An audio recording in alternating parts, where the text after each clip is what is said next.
Hello and welcome to 81 All Out podcast. This is a brand new episode where we're going to be focusing on the World Cup. We are looking back at the 1996 World Cup, which was jointly hosted by India, Pakistan, and Sri Lanka. It's a World Cup which has not been looked back with a lot of affection since then. But this episode is going to be kind to the edition. So with our pink glasses on, let me introduce the guest for today. We have Karthik Krishnaswamy from ESPN Cricket Info, one of India's finest cricket journalists. Good to be here. Thanks for joining us, Chris. We also have Sidvi here. Hi, Sidvi. Hey, hi man. Good to be here. And our resident film critic, Aditya Sri Krishna, is also here. Great Wolf. Hello. Yes. So let's get started with the 1996 World Cup. What are the three readily recallable images that you get when you are thinking of 1996 World Cup? Three is too few, but yeah. So I'll start off by picking three really random images because I feel like the popular images are out there in photographs and videos, and everyone keeps playing them again and again. I'm talking about things like the Sachin stumping / run out, whatever that was, and things like that. But just three random images that come to my mind. I remember in the very first India game, India against Kenya. I mean, I'd never seen Kenya play cricket before. They were pretty new, and I was pretty curious to see what they were up to. And there's this guy, the opener, Deepak Chudasama, who kept walking down the track and trying to hit the bowlers. And I was like, he's not even charging down. He's just casually, nonchalantly just walking down and trying to hit the bowlers. And I thought, amazing. I mean, Kenya, a team that's new to international cricket, and you have this guy. And they turned out to be such an exciting team through the tournament. Even when they lost, of course, when they won against West Indies, it was amazing. So that was one. The other one was, of course, a random image again that comes to my mind is Shivnarayan Chandapal opening the batting.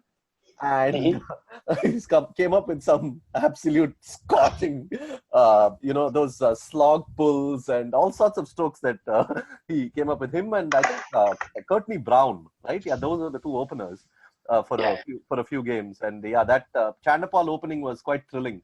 Of course, later on in his career, he would go on to be a batsman of so many shades and so many different play innings of so many different styles. But at that time, him opening was quite an image. And the third thing that comes to my mind is the quarterfinal between Australia and New Zealand. Lee Jamon, again, somebody never heard of. I'd never seen him bat. That comes in and makes that 89 or I think 89. And quite an innings at the time. I mean, of course, Chris Harris made the 100 and Mark Waugh made Australia won. There were so many great performances in that match, but for me, seeing Lee Jamon out of the blue, captaining the side, coming in a World Cup quarterfinal, I thought that was just blew me away for a brief while. So yeah, those are the three random images that come to mind. Excellent. Playing in front of the knowledgeable Chennai crowd also must have had added the pressure, I guess. Yeah, definitely. Of course.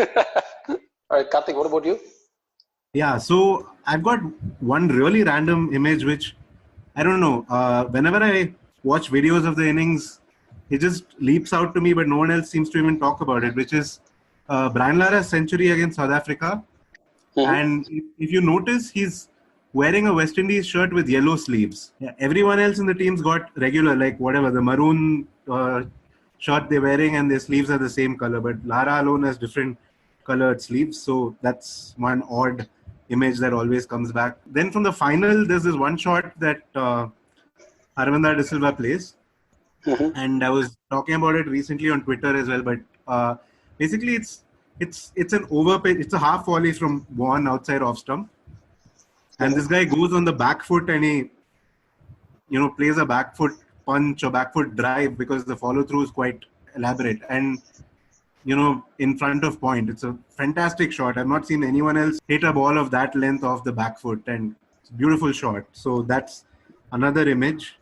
Another shot from a guy who was my favorite player then is Ajay Jadeja and his 6-over long off of Waqar Younis. Again, it's a really strange shot. It's like back of a length ball and he's falling away, but he's slapping it over long off, and he could play these bizarre shots sometimes and effortlessly send them for six. Adi, what about you? My lasting images, I think one of them is not a actual image, but the general idea when I think of 96 World Cup is Skalkirna and Jayasurya opening. It sort of sent shivers down everyone's spine, the way they did the whole thing in the whole series. So that opening pair is unforgettable. The first time anyone says 96 World Cup, that's what I remember. And again, going back to what Karthik said, the same match, there's a Lara's late cut of Paul Adams against the spin. That's just exquisite. I'll never forget that shot. And the other one is Richie Richardson hitting the umpire in the head in the Australia match. BC It was a World Cup of people getting hit in the head. There was, of course, the famous Sultan Zarawani getting hit on the head. And this Richie Richardson hitting the umpire in the head. This was a square leg umpire, right? BC Cooray. Yeah.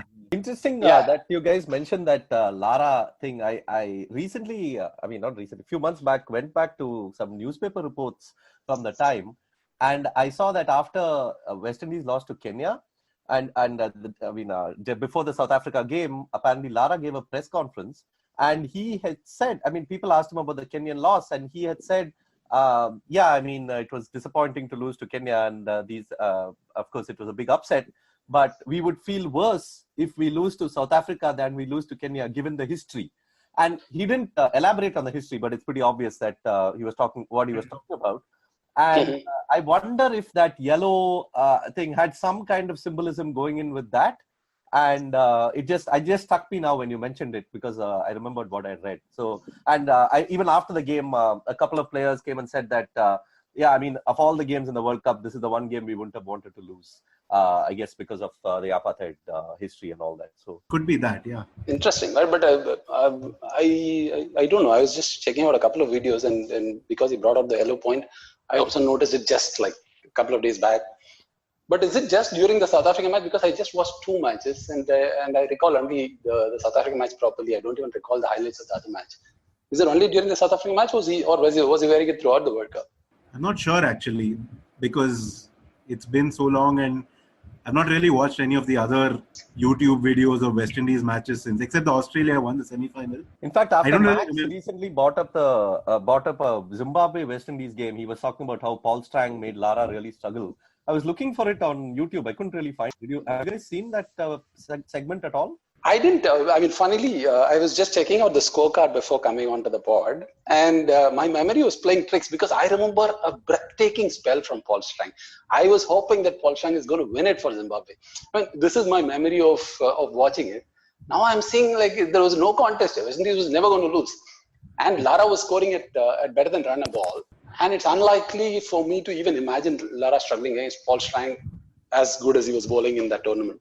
Yeah, I can't imagine Lara struggling against any spinner. And the scorecards from that tournament, even on Cricinfo, like fall of wickets, they don't have the over numbers. So it's kind of hard to recall like how like passages of play, because, from fall of wickets, you can kind of figure out, how partnerships went and things like that. So yeah, a lot of that tournament actually, took place. There were quite a few day games, right? So it was for a school-going boy difficult to actually watch much of the action. So I think Zimbabwe West Indies might have been a day game, unless I'm mistaken. So I have absolutely no memory of that game. No, but I remember I crystal clear memory of Paul Strang bowling beautifully and getting West Indies into trouble. And I was desperately hoping Zimbabwe can somehow pull off a win here. So I have those memories. So I'm not sure if it was a day game where I was on leave or it was a day-night game. But I remember sitting at home and watching Paul Strang bowling and his googlies and him getting West Indies in trouble. I remember them. Otherwise, my context of the whole game in my mind is completely different from what seems to have happened out there. So what are your other memories? Mine, the first, funnily, I was hoping nobody says it, but I was pretty sure somebody will, but thankfully none of you did, was Keith Atherton's run out against Kenya. Hitesh Modi run out of Keith Atherton.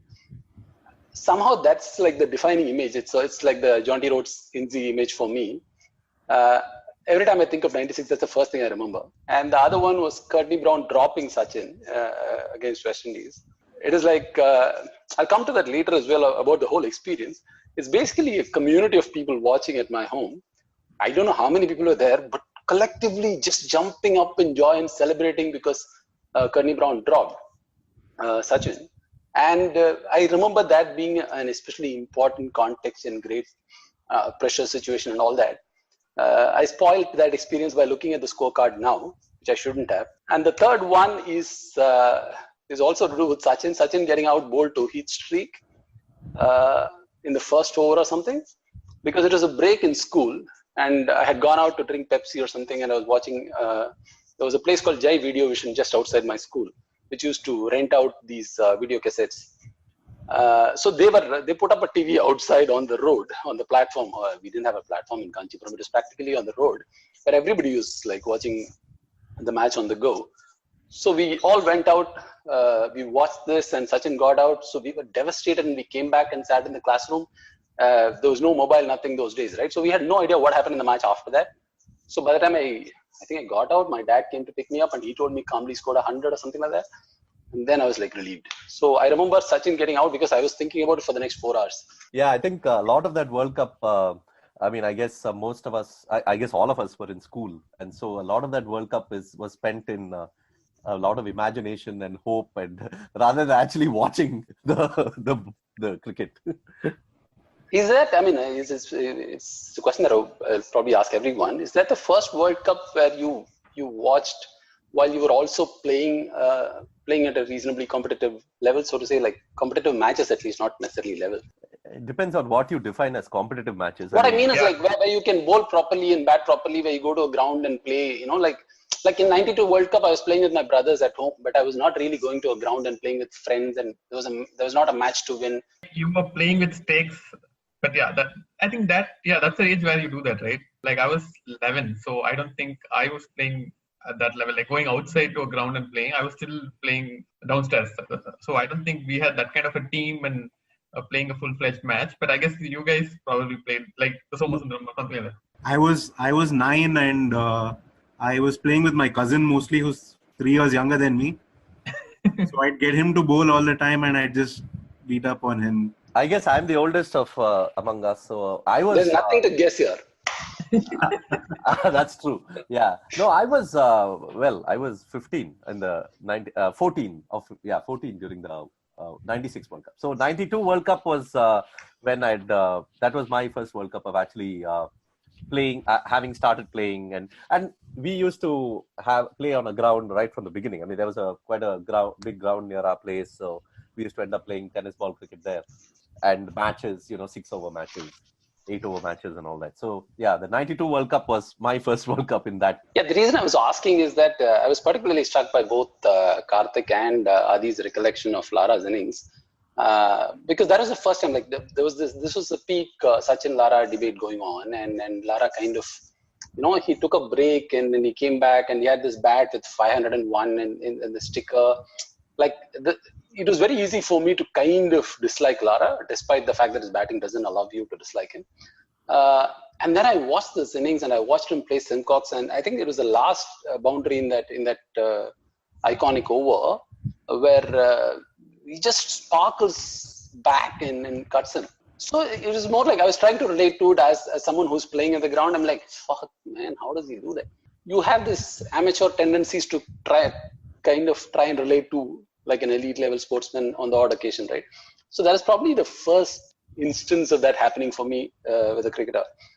And especially with a cricketer that I wasn't particularly deeply in love with. Yeah, I think one of the stories of that World Cup was, the resurgence of West Indies. I mean, there was, after they lost to Kenya, they were so low, and then to come back and put in those performances. One, they beat Australia in Jaipur, which was a tremendous game.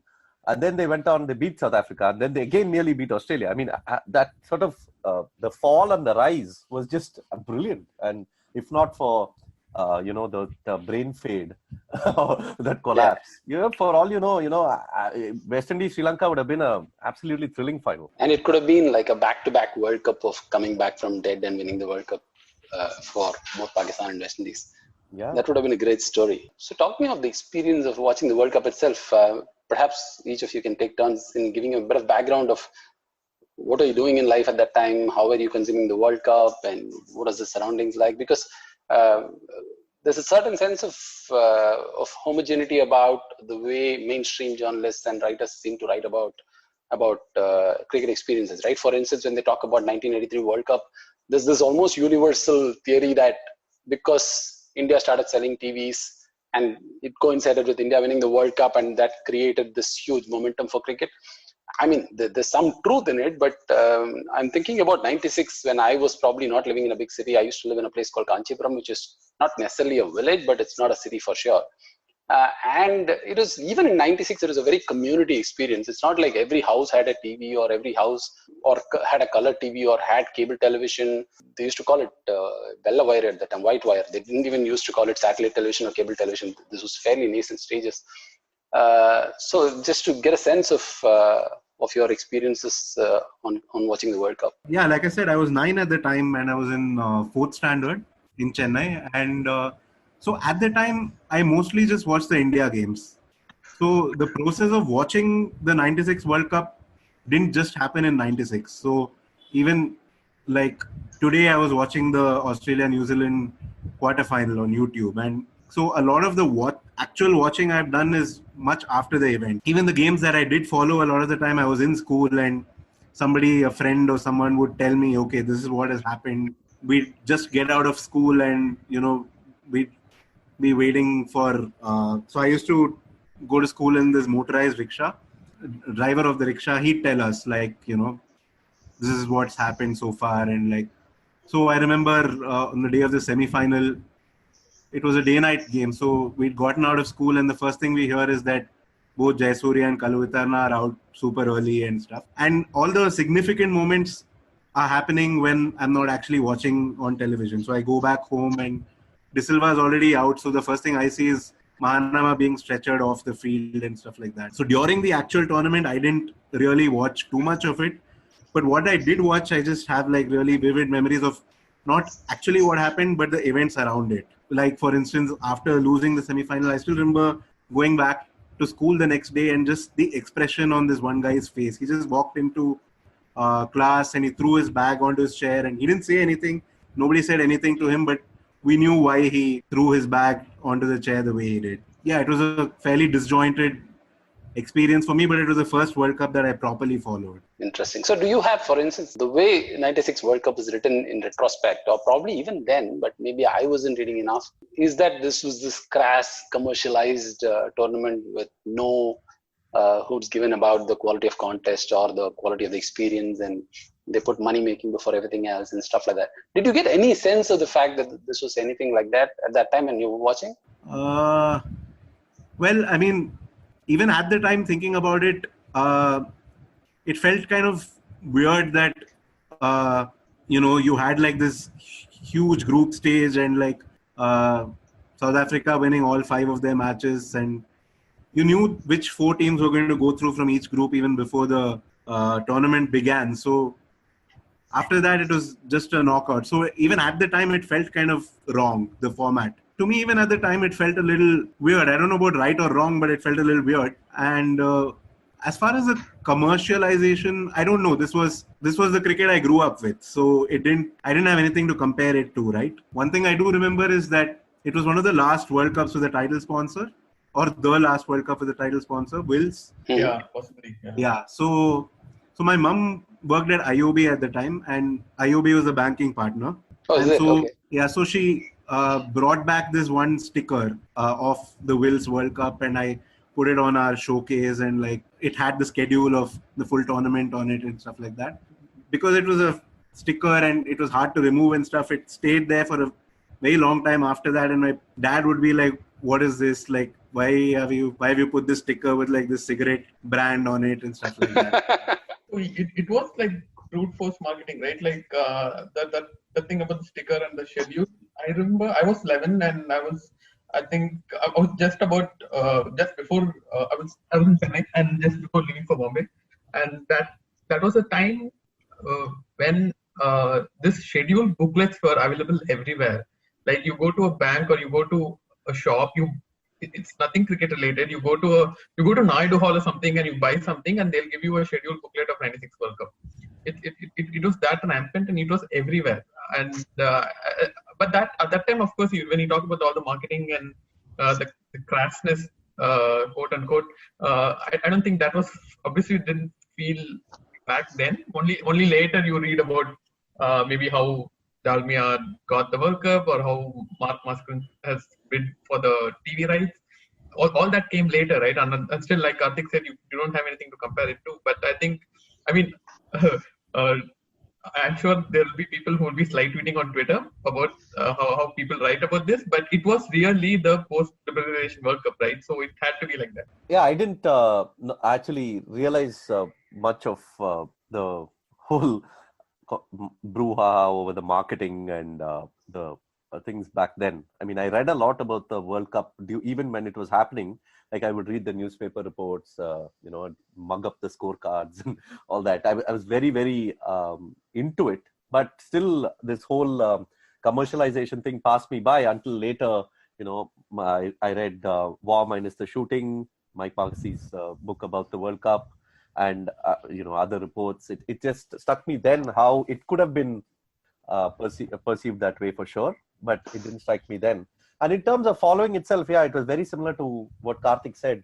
I probably watched, in terms of watching cricket, probably 20 to 30% overall of the World Cup. But you follow it, you live it, you have so many moments associated with it. We had a maths teacher in school who was a big cricket fan, and so there used to be a television in the teacher's staff room, and I think there was one in the teacher's staff room and one in the library. Probably there's surely one in the library. I'm not sure if it was in the teacher's staff room. And he used to walk into class, and before at the start of class, he used to write the score at the top of the blackboard. So the score that he had seen before he walked into class. Mm-hmm. And just that score, just seeing that one little thing, that score, it just opened up your imagination so much, right? It's like, okay, who's playing, who could be batting, what could happen, what are the points table scenarios, who could play whom, and then the whole discussion then in the lunch break, occasionally you go to the library, and if there was no stampede out there, you would actually get to see a bit of the action, because usually the whole library was packed, probably the first time in our school's history, to watch cricket. So there will be like, you go and you see, like, you probably, in the lunch break, how much can you see? You probably see like 5 overs at the most, 5-6 overs. And that one shot, that one ball, that suddenly sticks in your head for the rest of the day. So yeah, the memories are very, very vivid. I mean, just to compare, 2007 World Cup, I was working for Cricinfo.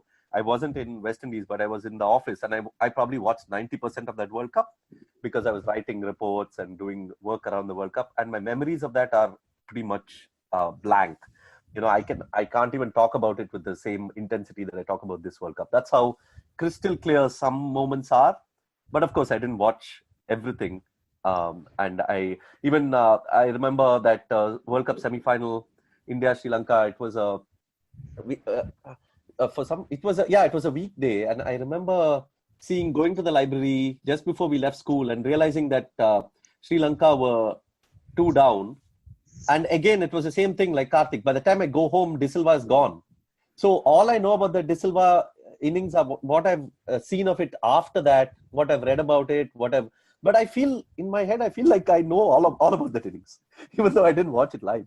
So it's amazing what I think both your stage in life as well as not watching an event can do to you. I mean, 2005 Ashes, I watched every ball because I was down with jaundice at that time. But the 2001 India-Australia Test Series is more vivid in my memory somehow. It just feels like I know more about it. So I think not watching has its own advantages. Interesting. So this was in Bangalore, is it? This was in Bangalore, yeah. And I was in ninth standard, at that time, yeah. Okay. Interesting. So mine was like very different from. So that's something that I have a problem with a lot of cricket writing at large. That I see as a very city-centered perspective. So when I was growing up in Kanchipuram, cricket was like, at least this World Cup, it seems to have gripped the whole town, right? I mean, for instance, my principal was okay with us going out and peeping into the match at Jai Video Vision, which was showing it on the road. And the road was just chock-a-block. Everybody was assembled there to watch the match. Fortunately, the principal's son was also a cricket nut, so that helped. So the two of us will go out together. So even if like a lot of us cannot go out, the two of us will always sneak out. It helps that the principal's wife was my dad's colleague in Indian Bank. Little privileges, but largely what I remember when I look back is it was a very community experience. Even at home when we were watching, I remember a lot of people gathering at my place. I don't know if you guys can recall. Was it shown on Doordarshan at all? At least the India matches must have been, right? Must have been both. Like at the time, it was it still Prime Sports or had it become Star Sports by then? I think it had become Star by then. It was starting Yeah. by then, right? Yeah. Probably. Prime Yeah. was slightly 94-ish, I think. It had Correct, become yeah. Star. Yeah. I think it was on DD as well as like Star and ESPN or whichever one it was. There. Interesting, but because when I recall my house being flooded with people even for India matches. Non-India matches I can understand because they may not have been shown on Doordarshan. So in the sense that, first of all, the number of television sets in a street was limited, plus people with cable TV access was even more limited. And this was just like a year before or maybe a few months before that. It was a very common practice in the town where, so you can actually take a blade and tear the white cable which passes through your house a little bit and you will get some of the signal to your house.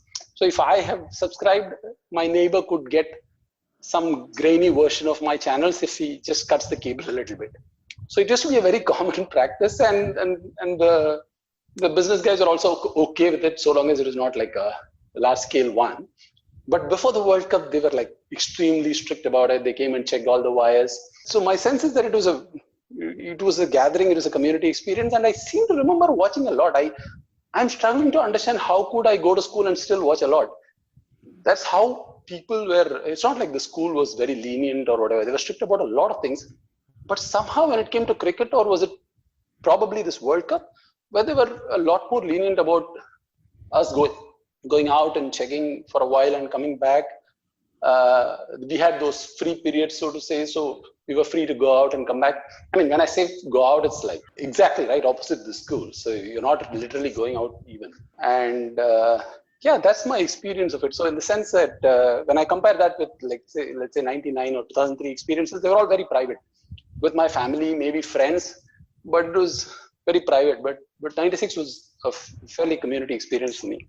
It's interesting. We had this audio visual room in our school, and I don't remember anyone going there for the 96 World Cup. But few months after that, I remember like people taking permission from the teacher and like running there every say like 20 minutes to check on what was happening when Kumble and Azhar were having that partnership in Calcutta against South Africa. But somehow I don't remember this from the World Cup.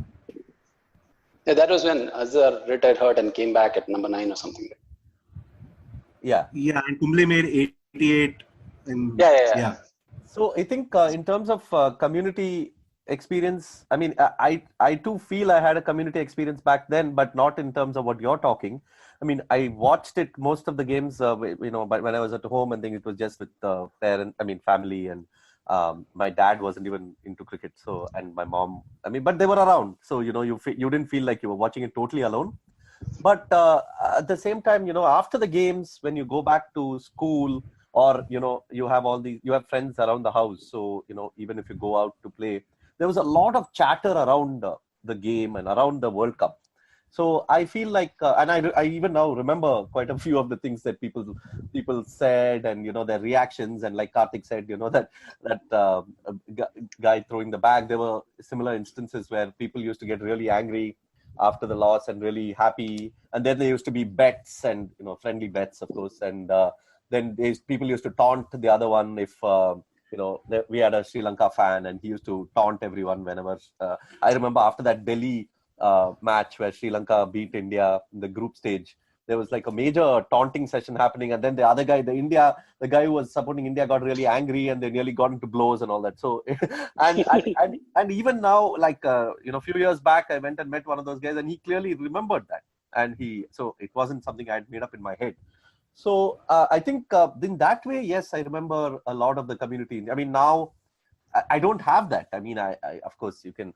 Twitter is probably the one community I have to where I can actually have these kind of experiences. But in real life, I don't. I mean, there are people. All my close cricket friends are all in different parts of the world, and maximum WhatsApp can probably serve as a substitute, but not in real life. But yeah, I do think that at that stage of life, it becomes a community experience in itself.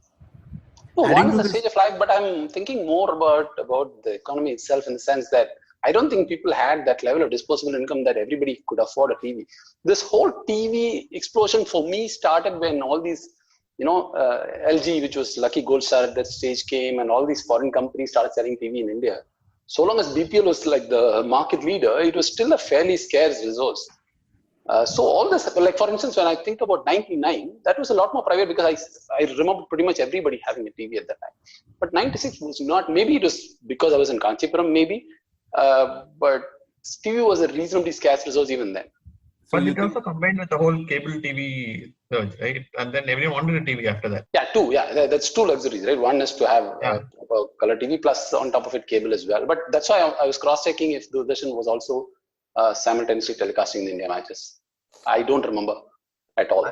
I'm pretty sure they did the India matches. Yeah, I remember seeing India West Indies. I think I remember it on DD for sure. Yeah, another point to do with this whole community thing is that 96 was a time when, you didn't have too much other than cricket. So everybody, whether by choice or for whatever reason, this was the thing they were watching, because it wasn't like, the EPL and stuff started showing in India late 90s, early 2000s, and or that's when it started catching up. Like everyone started watching it. And similarly with other sports and other stuff to do, other things to do as well. But 96, it was just cricket, right? And so the guy who threw the bag, he, even like a year or two later, he wasn't really into cricket at all after that. But I still remember how bitter he was about India losing that semi-final. Yeah, I think in terms of the narrative, the cliched narrative that is toted out about Sachin is that, his rise and the rise of satellite television. But I think your point brings me to the sort of the nuanced take on that, which is that Sachin started his career at a time when we just had enough television. Where we had cricket, but we didn't have everything else. Had there had been the everything else, then this whole Sachin narrative and television wouldn't have worked. But I think the fact everyone watched Sachin then because there was just enough to see him and not too many other distractions. And he was also the first cricketer of whose great achievements were pretty much live telecast, right? My dad talks a lot about, let's say, Vishwanath, for instance, but it's all either radio commentary or just reading news reports at most, right? Very few real watching of the game that happened. Yeah. So even for him, like when I see him getting excited about Sachin, I don't understand, because the way he talks about the yesteryear cricketers, logically, when I watch Kohli now, right, I'm a little more cynical or distant compared to the way I watch Sachin. But you don't sense any of that in that generation. The Sunny generation lapped up Sachin like their own baby, right? Well, no, I know people who didn't, who are equally cynical when it came to Sachin compared to, say, Sunny or Vishwanath. I know people who are of that bent as well. You should have been in Bangalore then. No, even in Chennai. I don't think it's a city thing, obviously, but a lot of people from our parents' generation, I've seen the cynicism in terms of like, oh, he's selfish, he plays for records. That narrative also came from them. So that's fine. Character, of course, Sachin has had like a wide variety of accusations at him by both the previous generation, the current generation, and the next one as well. But I'm talking more about his batting skills alone, just the joy of watching him bat. 96 was the blank one. No, there's another image I have of the World Cup, the blank Sachin bat. Yeah. I don't recall why now. Was it the MRF thing, or was it some other dispute? There was a period where MRF had an issue. Was it then? I thought that came later, if I'm not wrong. That MRF was not a bat manufacturer, therefore they can't advertise or some shit like that.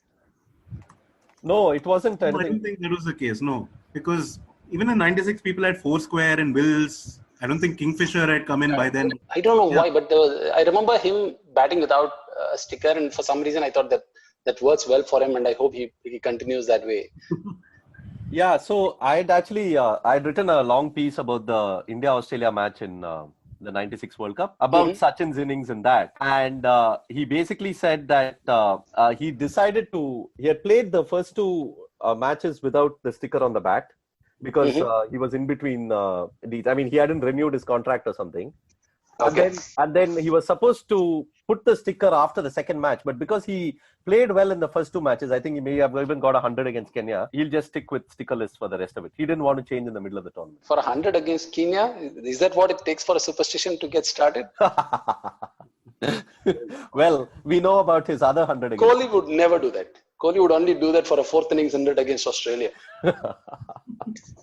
All right, moving on. Let's look at some of the key matches. And I'm kind of thinking about what key matches to discuss, and I can't think of anything other than Kenya versus West Indies in the group matches. India-Australia was a fantastic match, but like Karthik spoke about earlier about the scheduling, you pretty much knew who were going to go to the next stage. So the stakes itself were low in the group stages. It was just a case of who's going to play who in the quarters. But it really got a life of its own from the quarterfinals onwards, right? Yeah, all four quarterfinals were memorable in some way or the other. And I wouldn't call it lifeless in the early stages. I mean, I think, there was enough to keep the interest going. India, Sri Lanka. Even the 398 at Kandy was like, I mean, that scoring 398 in 96 or something. I mean, that was mind-blowing, and there was hardly any hype about it. I mean, at least that's the way I saw it. There was hardly any hype about it. And 398 got etched in my mind because it became the highest thing in trump cards that used to play after that. And it wasn't even like a big news in the Hindu. It was like a little side column report that came.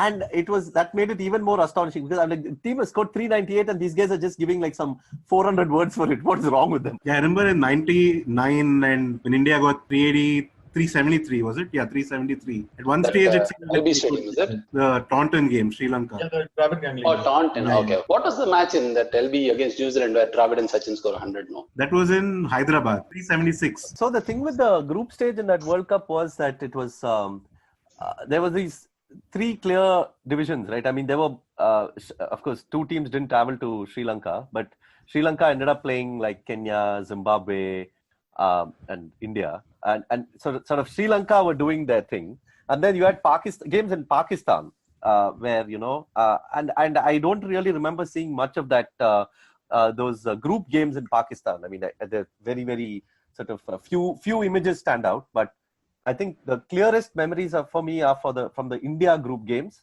I don't know why it is, but it's just maybe timing or maybe just the games I saw.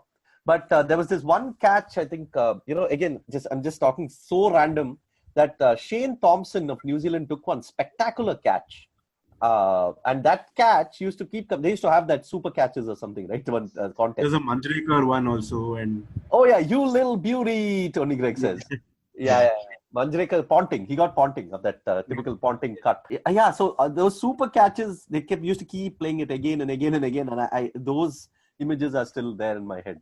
Yeah, I think if you ask me to talk about any South Africa group game, I'm pretty blank. Same thing with Pakistan. I'm also pretty blank in terms of group games. That's all of Group B for me. Yeah, exactly. So a lot of my memories from the group stage are from Group A. Yeah, does anyone remember Gary Custon's 188? I don't think so. I remember this very clearly because I was hoping he crosses Richard's 189 as well, which was the highest OD score of all time. I don't know why. I mean, it makes no sense to me now, but maybe because of the thrill of watching it, because I hadn't seen the Richards innings and I hear people around me talk about it all the time. But it just took 1 year for Saitanwar, right? Less 1 year later, yeah. Yeah, I remember watching that. I remember watching a lot of the UAE and Kenya matches. I just remember Ganesh Mailwaganam. Oh, yes.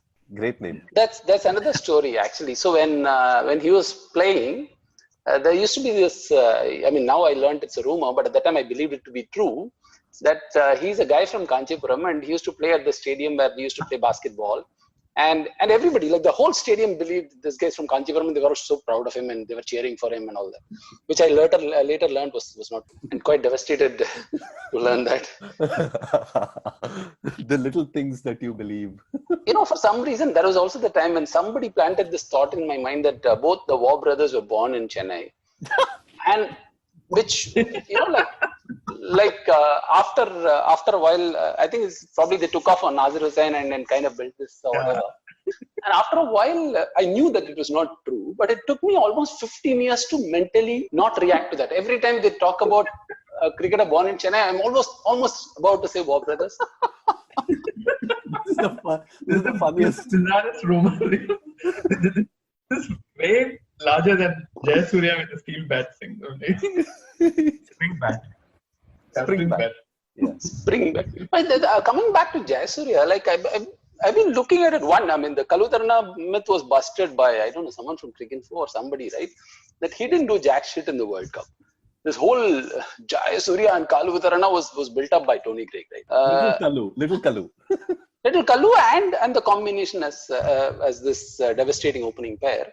So I was looking back at, so my memory was that I know that 96 is a myth, but they did some great things in the tri-series in Australia before that. This is my memory. So I went back and checked. Kalu scored more runs than Jayasuriya in that series. Yeah, Jayasuriya didn't score much.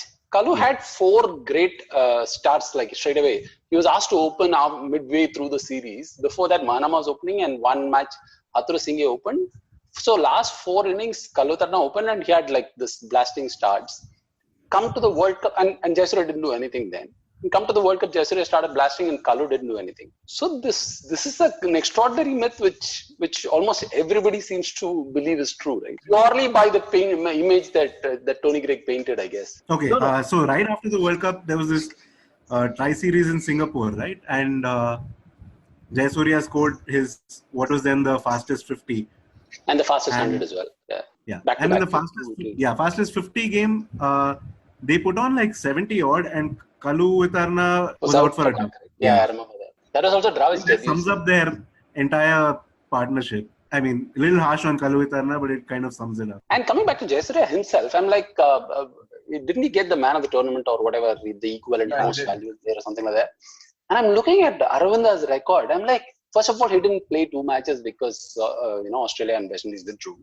And with that, he had this staggering record. The guy plays one of the greatest counter-attacking innings of all time in the semi-finals and backs that up with like probably the greatest all-round performance in a final. And people still seem to talk about Jayasuriya about that World Cup more than Aravinda. I mean, Aravinda was by far the most influential player in the World Cup. So many years later, sorry Cricinfo, I know I work for you, but we just did a staff-picked all-time World Cup 11 and everybody in the office sent in their thing and we aggregated 11 out of it and Aravinda didn't find a place in it. Sangakkara did. So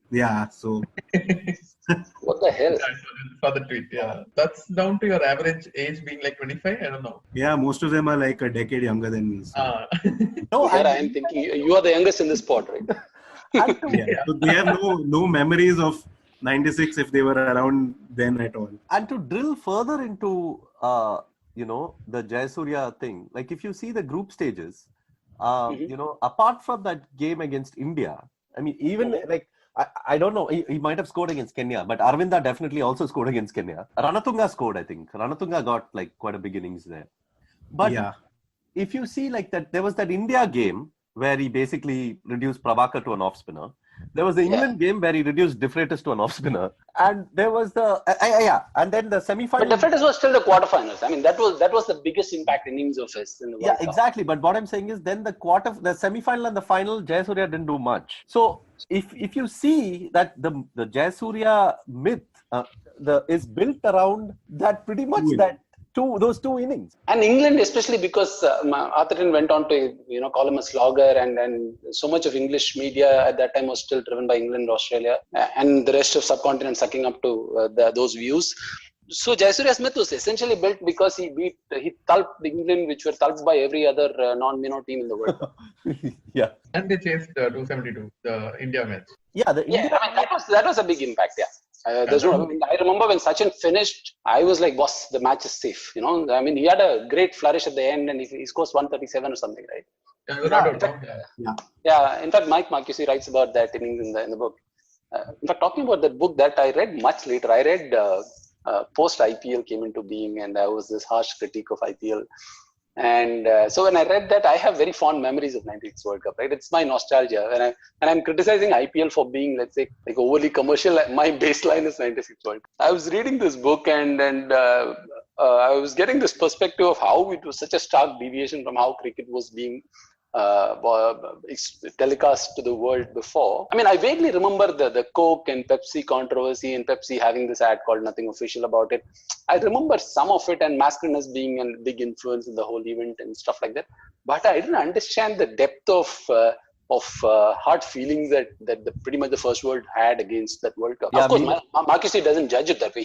I mean, that's one of the greatest cricket books of all time for me. Talking about that, that's what I was getting to. Like, for all the crassness that you now associate with the 96 World Cup, it gave two of the best cricket books, right? This and without this World Cup, there wouldn't be Shahin Karnatilka's book either. Sorry, which one? I didn't get it. Chinaman. Chinaman, yeah.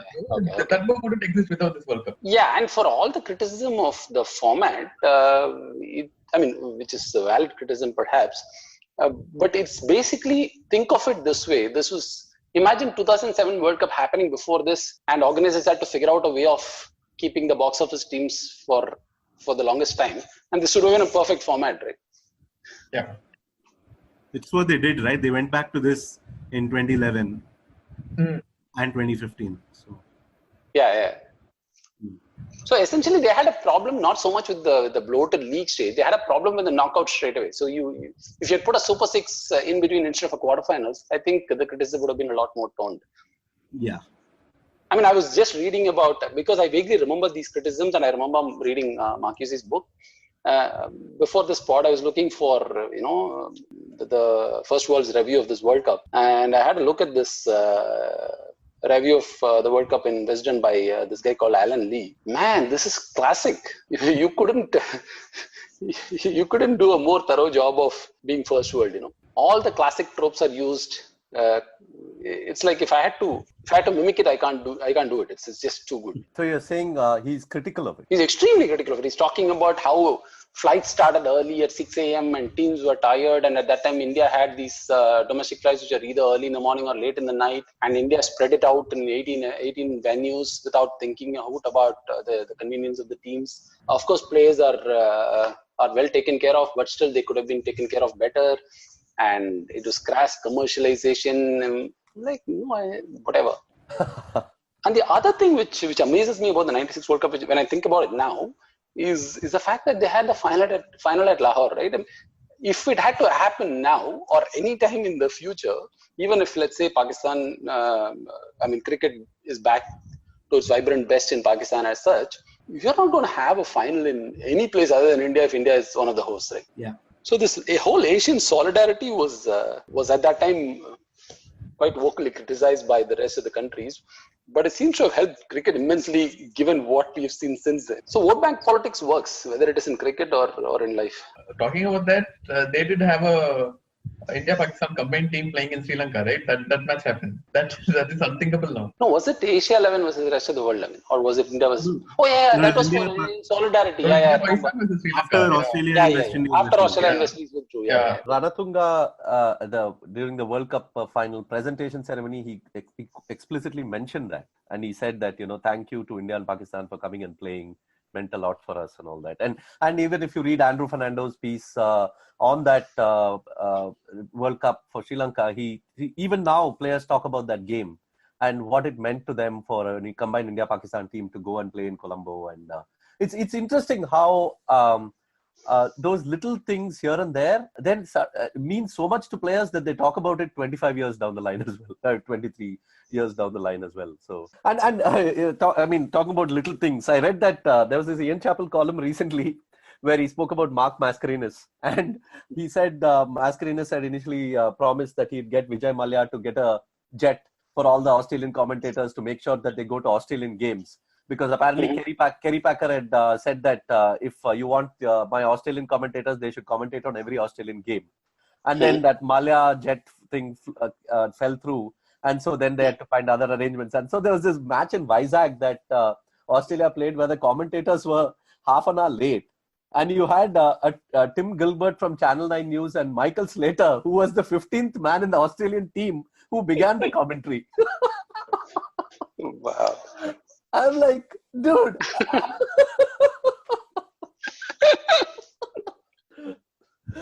I mean, for all the criticism heaped on it for the commercialization and this and that, you also had these moments of complete mess ups, right? So yeah, I mean, I think, and the other thing is, one point I want to make is that, in journalists in general who comment on many of these things, whether it's format of the World Cup or commercialization, this and that, are talking from in a totally different sphere than what a schoolboy following the World Cup or people who are young and not yet aware of these things are looking at. So there's always that dichotomy. But who does the journalist? Of course, is he writing for people who are completely well informed and into this, or is he also writing for people who are they probably have like they don't really care many times. Like, honestly, for me, the 96 format, I didn't care.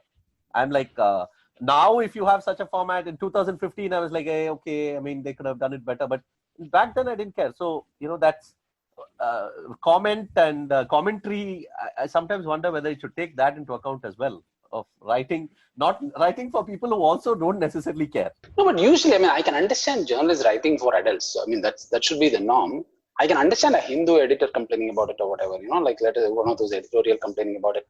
I mean, so the reason I brought it up is twofold. One, like the way I saw IPL was probably the way a lot of people who were reasonably older and who had seen a lot of cricket saw 96 World Cup. So it is a way to kind of show the mirror to myself. The other one is most of these exaggerated, quite severe complaints came from pretty much English journalists, which is what I'm trying to. That hypocrisy is just like unbearable. I mean, the tone is just, oh yeah. God, it's just so colonial. They already see it in Kerry Packer. They had to wait till 96. No, Kerry Packer revisionism is a whole different ball game. Yeah. Somehow, I don't know when he turned a messiah, but once he turned a messiah, it's just like zoomed through the roof. Talking about the commercialization thing, and while Marqusee criticized it a lot, the beautiful thing is how he still found so much room to enjoy the game and show that in his writing. And yeah, that's true. That's what is usually lacking from all these hypocritical comment type pieces that you're talking about. Like, still remember in his description of the final, he talks about how Aravinda gets Healy out and something about like an expert angler tossing the line into the water, something like that. You immediately get the picture in your head of how the trajectory must have been and stuff. Talking of key matches, which, I mean, I started with how bad the league games were, but we had some cracking quarterfinals onwards. We had some cracking matches. Yeah. I mean, England, Sri Lanka was not. It was made like this once in a lifetime, counter attack, but it's not. It is just poor bowling attack. You saw Phil Deflatus bowling at that pace. I'm reasonably sure Sidhu could have hit him like that. Maybe not at 190 strike rate, but like 120 or whatever. England would have lost any which way. It's interesting how almost the same thing happened to England in 2011 against Sri Lanka again, where they made 220 odd and they were like, on this pitch, that's a great total, and Dilshan and Taranga just hammered them. I was listening to Sky Sports podcast with Michael Atherton, and he spoke about that World Cup, and he said how the England, the home one-dayers that they played at that time had completely different regulations. So, and red ball, first of all, and all white clothing. And, even the rules that they played with in England for the one-dayers were different. And he said that they were very good at that form back home. And he even came up with a remarkable stat that said that they just lost some 2 matches over a period of 3 years or 4 years or something. 2 one-dayers at home. I mean, for all the narrative about England being pathetic in one-dayers for a long time, I mean, they were good at one-dayers at home when they played. But that is predominantly explained by the conditions. No, you play with red ball and you play during the day. That's more like people struggling to cope up with conditions than the format. Yeah. But even then, they were good, right? That's the and what he says that when they went to 96, and they hadn't even understood how to play the game in that with all the regulations. And he also said that there was absolutely no incentive for them to do well in that World Cup. I mean, because at the moment, all the talk was about the building the test team, the Ashes, that one-day cricket and the World Cup, that particular World Cup was not really, didn't really mean anything to them. it's strange that after getting to the final in '92 and like between that and this apathy that you're describing, what happened there? Yeah, I think what happened was that the guard shifted, right? Like the 92 was the older guard of Gooch, Botham, and all that. And then when Atherton came in as captain, then like the older guard slowly went off. They were trying to build a new team, Hick, Ramprakash, and all that. And I think the focus then became totally on building a team for tests, and then one day cricket just sort of went away. Like even Fairbrother, I think, was gone by then, right? Fairbrother was part of this team, I think, '96. Oh, he was probably in. Davotry was there, so he was a one-day specialist for sure. There's actually quite a lot of overlap. Hick was there, and even Richard Illingworth. Oh yeah, he opened the bowling, right? He opened the bowling, Yeah, in that match, yeah. I remember Jack Russell coming in at that time, and I don't know who told me this, but somebody told me he was the best wicketkeeper in the world, and I was very curious to watch him keep. So I was watching a lot of the England matches just for the curiosity of watching what is this special about Jack Russell. Then I realized it's the standard fucking English hype. But he was wearing sunglasses and kept, so that was quite cool to watch. But he was a good keeper, right? He was a good keeper, but like to say he was the best and all that, like. Yeah, I mean, he was no Mongia. The New Zealand Australia is the best quarterfinal? Quality of the match, yes, but purely for the exhilarating experience of Waqar Younis being thwarted like that, I think, in a way, that gave the Bangalore Stadium a bit of an uplift in terms of hosting all these key matches since then, right? Yeah, but personally, I mean, I was at the stadium for that game, and personally, it was not a great experience. It was very, very, very tense, and especially when Saeed Anwar and Abir Sohail were batting, there was the palpable fear in the crowd that something really bad is going to happen. And I remember, I'd gone with like a friend and his dad was even like saying, let's go, things are going to get bad. And you could see something was going to go really, really wrong if India didn't win that match. So that Amir Sohail wicket, more than anything, was like a relief. I mean, of course, there was exhilaration and everything, but it was a relief that, okay, now India has a slight chance of winning. I can continue watching this match. Because had they gone on for another 5-6 overs, that uncle would have probably said, okay, let's just leave. And who knows what could have happened. And it's not just me. Many people have written about it and spoken. I mean, the way they started, I remember watching and I was scared that India was going to lose. I mean, they were like, 10 runs an over for the first 12 overs or something, which at that time was like more than what Jayasuriya managed in the World Cup, right? Oh, they were just blistering, man. I mean, some of those shots, and the crowd, it was just absolute silence. Nobody was clapping, and people were just, I mean, it was like a real pressure cooker there. And I was young. I mean, I was still in school. So it was a pretty unnerving experience for me. I mean, by the end of it, it was, of course, everything worked out and it was good. But I wouldn't call it, I wouldn't look back on it as a joyous experience like many other games that I've gone through. So what happened in Calcutta could have happened in Bangalore? Easily. It could have. Yeah. And, Bangalore was at the time, had even Ranji Trophy games where there was trouble that broke out. There was a Tamil Nadu-Karnataka game during the Kaveri dispute and everything. Exactly, right? Kaveri dispute. And then Robin Singh and W.V. Raman went crazy in one game and beat Karnataka. And then there were like all chairs being thrown inside the field. There was a lot of trouble and all. So the Bangalore was well primed for a Calcutta-like situation. These days they just chant RCB, man. Even at test matches. No, fucking Ranji Trophy. They go for Ranji Trophy, man. Ranji Trophy semi-final, they go and chant RCB. All the 15 of them. And talking about that game, I think I mean, many Indian players have spoken about it as well. I think, and even Manjrekar writes about it in his book. It took a toll on them as well. I mean, the high was so much that they couldn't get down in time for the semi-final. It was just way too much going on there, and they probably felt that okay now. And even Amir Sohail at the end of that game, I remember I didn't watch the presentation because I had come back, but I watched it later, and he says all the best to India in the final, and we hope they have a good time in Lahore. So he just missed the semi-final completely. So I mean, it was almost like, okay, Sri Lanka is just a pit stop and then they're going to go to the final. So I think that was a pretty prevalent feeling for both team and people around. But is that, I mean, watching as a fan, did you feel that way? Because for me, Pakistan win itself was a bonus. I had no hope that India will win against Sri Lanka. And I thought like Jayasuriya will get off to a flyer and we are gone. Yeah, I'm actually very surprised that they thought that way, and Sohail said that, because Sri Lanka were hot, especially after Delhi. You knew that you couldn't underestimate them. I mean, they beating India back then was a big deal in India, right? I mean, not many teams could beat that Indian team in home conditions. So for Sri Lanka, especially after putting up a good total. And then, I mean, Sachin and Azhar had really hammered Pushpa Kumara and a few others at the end of it.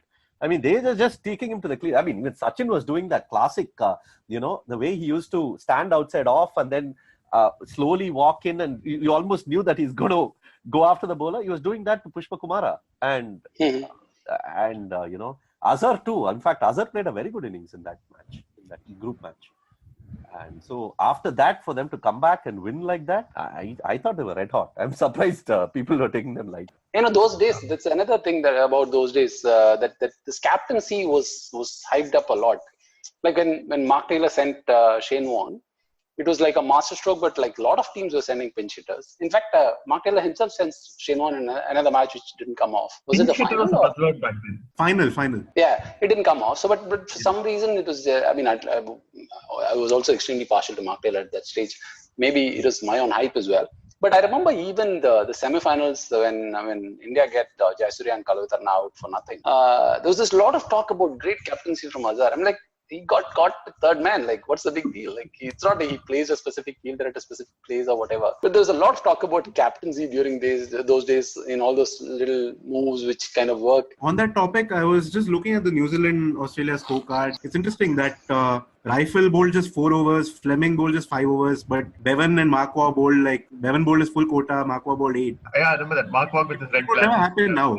Like, no matter what the conditions are, that very seldom happens now that your main bowlers bowl so little. But that's also how ODIs have changed with field restrictions and only 4 on the boundary most of the time. And talking about player of the World Cup, I mean, I guess it will be Aravinda for me too. By a distance, yeah. But Marquardt was quite magical in that World Cup. I mean, I thought some of the innings against India, quarterfinal, he probably even made 100 in Vizag. Against Kenya, he made 100. Yeah, and it was just that him opening the batting. There was something so easy and yet so inevitable about many of the way he batted.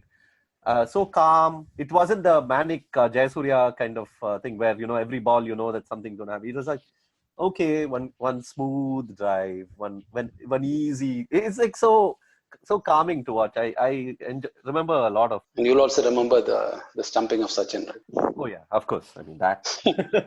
I mean, I just did the stats. I went to the stats page. I saw Marquardt had 484 runs, which is second to Sachin, and then De Silva comes in third. So yeah, I pretty much knew that he'll be up there in the top few. So. But De Silva played, I think, a couple of less matches, right? Oh yeah. I mean, he can't say couple, but he played the finals as against Sachin. But yeah. But De Silva undoubtedly is the man of the World Cup for me. But yeah, I think Marquardt deserves a fond mention.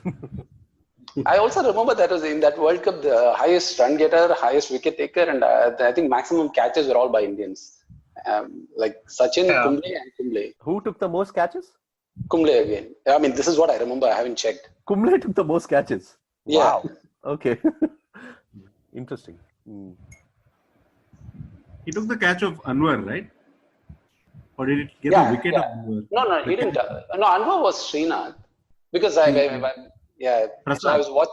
No. Anwar was Srinath. No, Srinath bowled. Was the bowler. And Kumble took the catch. Yeah, Kumble took the catch. And you're right. I just got to the page. Kumble took 8 catches, and the second person there, I mean, a group of people have taken 5. 8 catches. Wow. I would have never. There's an awesome Cotton bowled also, right? Where he dives to his left. Same match. Yeah. Was it Mushtaq Ahmed? Mushtaq Ahmed or Rashid? Mushtaq Ahmed, I think. Yeah, the leading edge, yeah. Yeah, it is. I just checked. It is Mushtaq Ahmed. And I remember going and watching clips of that earlier. And there is Imran Khan on commentary. And he looks at that catch and he says, "You see the desperation. India really want to win this match." And I'm like, okay, that's probably the time when India actually won the match, because even Imran Khan was sort of they had given up. I mean, but we in the ground gave up only after Miyandad, because when Miyandad was batting, I still remember one uncle behind. He was like talking in Kannada, and he was like, I think he was doing a reverse jinx. But he was basically psyching out his kid. He was a pretty young kid, younger than me even. Psyching out his kid and saying, no, Miyandad's going to win it. Miyandad will do it. You don't know anything about Miyandad. Miyandad will win it for them. And there was a time when Miyandad wasn't even batting that well in that game. And the run rate was soaring. And we were all like reasonably confident that India will get through. But this guy just like was reverse jinxing like to the max. And when he got run out, when Miyandad got run out, there was all this cheering, this, that, and I quickly turned around to see this uncle and he's gone. And I'm like, what the hell? Maybe he was a Pakistani agent.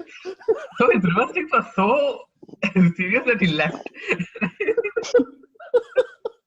I mean, he either left or he just shifted position or something. He's just gone. I mean, I'm sure everybody around him who would have wanted to sort of give him a stink eye at that point, or just give him a chuckle and say, hey, what's happened now? And he's gone. Ramchandra Guha in his book Corner of a Foreign Field, lamenting that Bangalore crowd was so parochial that they wouldn't even applaud Miyandad after he got out and was walking back. I was about to ask that. Was it in the book or he wrote a cricket book? It was in that book. I think we were at quarterfinals. It's more on to semifinals. Is that the second greatest one-day match of all time? The Australia-West Indies. To me, it is. You're not telling anyone what we were. Yeah, why not? What are the candidates? What else do you think is? I mean, I don't want to get into discussion about the second greatest one-dayer of all time. But one of the things we need to establish that the first greatest is the first greatest. So. Yeah, exactly. Yes. So there'll be any number of people who will say the greatest is that 438 game. But I don't think so. But anyway, coming to that game, I felt that it was pretty anticlimactic at the end. I mean, it could have. There are thrilling games, and then there are really games that make you feel like pretty let down. And I thought that West Indies, Shane Warne, I wouldn't really attribute that to Shane Warne genius as much as West Indies just freezing. Freezing, yeah. I mean, it was not thrilling. It was more like what the fuck happened. Yeah, exactly. So, wasn't that? I was very disappointed. I mean, obviously I wanted West Indies to win. Oh, I was extremely disappointed that day. Yeah. But I won't call it. Purely from the quality of the contest, I won't put it up there. No, but think about it though. I mean, West Indies made a great start. They were 15 for 2 in like so many overs, and Australia was struggling, and Bevan and Stotler come and resurrect, and they just about managed to squeeze a decent total. And West Indies get off to a good start and then kind of fall out a little bit. I also seem to remember that this dismissal for Otis Gibson was not out, and Venkatraghavan was wrong in giving him out. But I've not kind of watched that highlights again, so I have no idea if my memory is right or not. Yeah, there was a couple of. I think there was definitely one, and probably more than one slightly dubious Venkatraghavan calls in that match. So I was so pissed off with Venkatraghavan, and my dad is like, my dad is a big Venkatraghavan fan. Like, not so much for his cricket. Of course, he hated him as a cricketer. But as an umpire, he says he knows everything precisely. I'm like... Isn't that your job as an umpire? Yeah, but that's just... it's just a community thing, I guess. So they were just too proud of him. Is he equally proud of S. Ravi? I don't know. Talking about the World Cup and umpiring, I just think umpiring standards now are way better than they were then, because I was watching Shane Warne getting Adam Parore LBW, and the ball's pitching on middle stump. It's a fairly big leg break and is definitely missing off stump, and the commentators aren't questioning it at all. They're like, oh, that's probably hitting middle and leg. And that was how a lot of LBWs were back in the day. So a lot of the time then commentators didn't really look that deeply into LBW decisions, and they'd be like, oh yeah, that's crashing into middle and leg or whatever. So there was only a couple of replays, and then you moved on, right? And invariably there would be an ad. There was no. I think the extent of scrutiny that we have now, it gives the umpires very little chance, because there will always be that marginal calls, and then people think that the marginal calls should be, the umpires shouldn't be giving them out for marginal calls. Why? Why? Because they just have taken it in their heads that, Yeah, because of technology, everything's black and white. Yeah. Yeah, and then you have 4 marginal calls. You have 4 marginal calls, and then the 5th one is, seems even more dubious. And then they feel like he's got 5 wrong decisions when he's actually probably just got 1. One, yeah. I mean, 2 things, right? One, quality of umpiring is certainly, especially with the introduction of elite panel and all, quality of umpiring has certainly gone up since then. And 2, the post-DRS thing is a little problematic because a lot of things that we used to assume was missing down the leg or marginally outside of, our perspective of them has changed because of the conditioning created by this ball tracking. So we start to think like the ball tracking, and we've synced up to that setup. Now when we go back in history, we also apply that framework then, which is also a little problematic, but the broader point is very, very valid that umpiring standards have really gone up. So talking about that Sri Lankan team, I mean, it was quite, what they did was slightly counterintuitive, right? I mean, not in terms of sending Jayasuriya and Kaluwitharana up. I mean, I think that was something that was in the works already. Teams from 90, there was, of course, a great batch in 92. But then even after that, there were few attempts here and there by teams. But I think what they did with Mahanama and Tilakratne was even more something that was kind of new, right? You had basically 3 players, Ranatunga, Mahanama, Tilakratne, who were all not big hitters, so to say, but more nudgers and pushers, manipulators of the field. And they were coming in at 5, 6, 7, or even maybe a little later. Tilakratne probably batted even 8 in some games. And that was something I feel that was slightly counterintuitive to what was happening with one-dayers, right? With the big hitters coming in around there. Correct. And I think it was way ahead of its time in the sense that people only last 3-4 years in T20 they've coined the term front loading and stuff like that. This was it, right? And having all these guys at 6 and 7, I think it just gave Jayasuriya and Kaluwitharana the freedom to just go for it. Yeah, Kaluwitharana was, I guess, the sort of the proto Sunil Narayan, right? You basically tell him you're in the team as a keeper, just go for it as on top. That's it. Your place is never under doubt. Both in the India-Sri Lanka Delhi game as well as the India-Sri Lanka semi-final, the first game, Tilakratne and Ranatunga had a tremendous partnership to finish the game. People talk about Jayasuriya on top, but I thought the partnership that came in the end, those guys were scoring quick, and they were just... There were quite a few matches where they finished, like De Silva, Ranatunga, or Ranatunga and Tilakratne, they were the one who finished up. Yeah, and they used to score quick, even though they were just dabbing and pushing, that classical glide to third man, or doing that.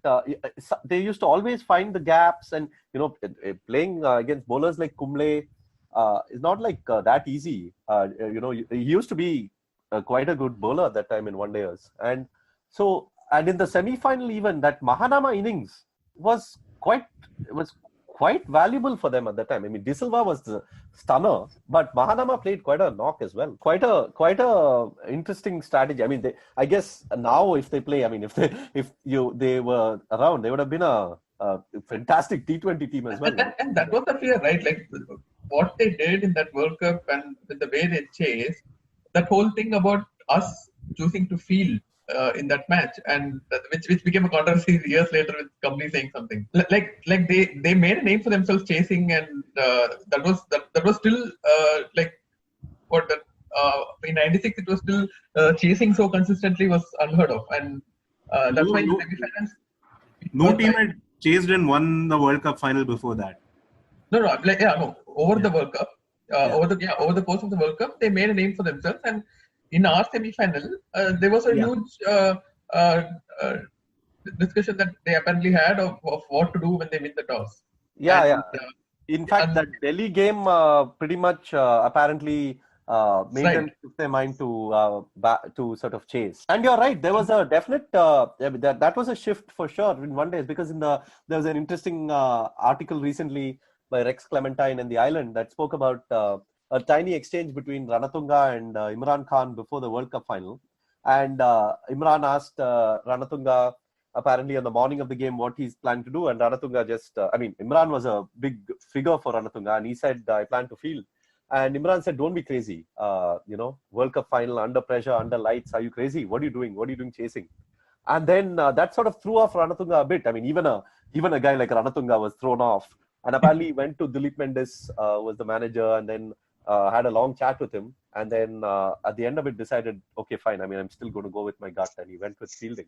But yeah, I mean, the two, it went against quite a lot of conventional. Wasn't that also one of the first big matches to really be heavily influenced by dew, the final? Yeah, possibly. I mean, that Ranatunga 6, I remember, where Shenwon loses grip and, it's like a shoulder high full toss which he deposits over square leg. Yeah. But quite a few matches were influenced by dew in that World Cup. No, a lot of the day-night ones.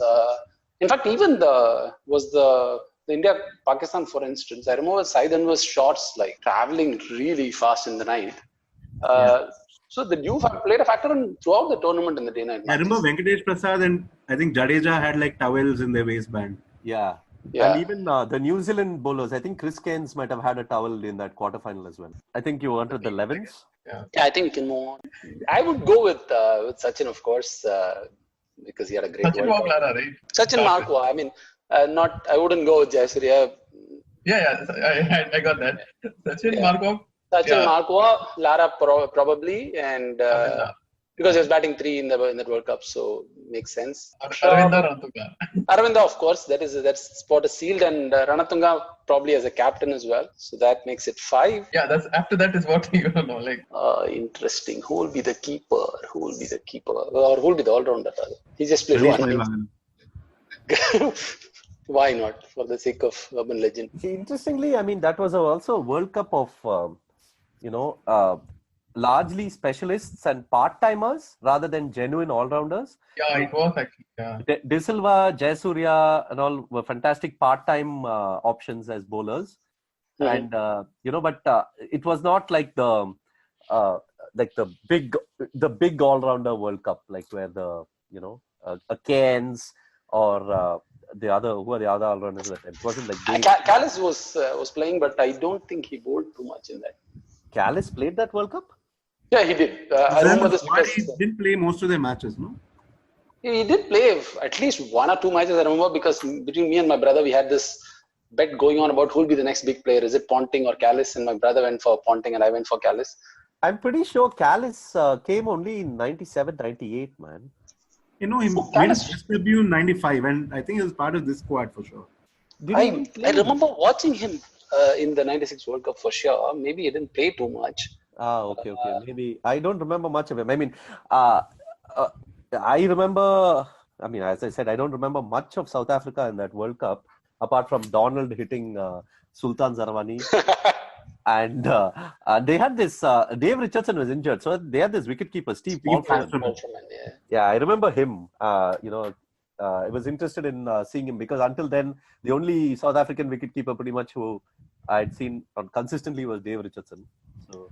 Yeah, he played. I'm checking Callis' record here. He played 4 or 5 matches. He played UAE, did not bat. New Zealand, he played. England, he played. Pakistan, he played. Netherlands, he played. Wow. And that's about it. Yeah. Yeah, but he didn't light up the tournament. Yeah. No, nothing at all. Yeah, and even none of the other, even the subcontinental teams. I mean, I don't think they even had any genuine all-rounder, so to speak. They were all pretty much specialist based. So, yeah. I mean, unless you consider Manoj Pravakar an all-rounder. So. Jayasuriya at that time was an all-rounder. And he did have, that's one of the reasons why he got more as a part-time bowler rather than an all-rounder. But wasn't he a bowler first? He had a 6-wicket haul and all before that. Yeah. And I guess in subcontinent, he can be considered an all-rounder with that, with those really tricky angle of his delivery and that ball that he got. Was it Manjrekar or Ashish Kapoor in the semi-final? No, I think it was Manjrekar and Jadeja, both. Bowled round the legs. Yeah, bowled round the legs. That's fun, man. Yeah, he got Jadeja bowled round the legs. I'm sure of that. Okay. Both. Manjrekar and Jadeja get out to similar balls in similar fashion. Yeah. That's one number that jumps out at me from that World Cup all the time, which is after that quarterfinal, Jadeja got 0 of 11 in the set. And that in the semi, talking about numbers, there was I think India lost a lot of wickets on 99, right? Basically, Sachin got out. They were stuck at 99 for a while. Yeah, Azhar came and struggled for a while, and there was a lot of talk about Azhar deliberately not playing well and all shit like that. Yeah, I mean, talking about 11s, I don't know how far you guys have gone in your 11s, but I would like to pick a 11, not necessarily on performance, but just on like these random memories, like Steve Palfreman, Tariq Iqbal, all those come to my head. I mean, there was Salim Raza. Exactly. That would be a good pick. Maybe we should focus on that.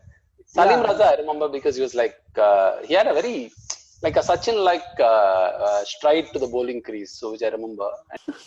And who else was there? There was so many, the Netherlands, right? The Nolan Clark, the oldest. Yeah. So 46 or some 47 years old at the time. 47-year-old Barbadian who was now playing for Holland, and there were quite a few other interesting names there. Nutwick, was that a player? No, Klaas van Nutwick or something. Klaas van Nutwick, and one very young player, the Bas Zuiderent or something. Bas Zuiderent, the youngest player.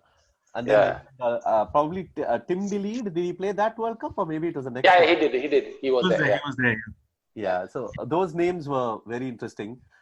And then which was the other associate team apart from Kenya? Was there another third one, or was it only Netherlands and UAE? Netherlands. UAE. Yeah. So UAE had that. There was a bowler who took 5 wickets. No, Dukanwala. Shaukat Dukanwala.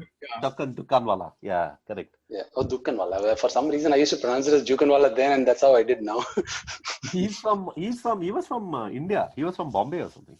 In fact, he had probably played club cricket in Bombay even. I remember a story. That whole team, no, except for Sultan Zarawani, the whole team was a mix of Pakistani and Indian guys, no? Yeah, exactly. So. And there was a Sri Lankan in the Netherlands team, Flavian Aponso. Oh, Flavian Aponso, correct.